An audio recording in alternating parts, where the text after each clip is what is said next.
What's the meaning of crack cocaine?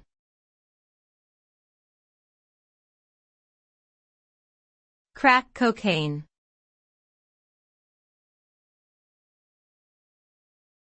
Crack cocaine.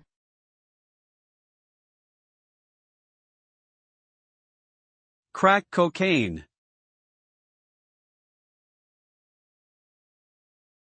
Crack cocaine.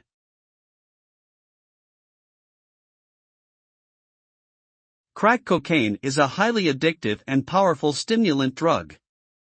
It is made by processing cocaine hydrochloride with baking soda or ammonia, resulting in a crystalline form known as crack. When smoked, crack produces an immediate and intense high, which can last from 5 to 15 minutes. This rapid onset of effects makes it highly addictive, often leading to compulsive use and a range of harmful physical and psychological consequences including cardiovascular problems, respiratory issues, seizures, anxiety, paranoia, and psychosis. Additionally, its use can also result in social and economic problems due to drug-related crimes and addiction-related healthcare costs.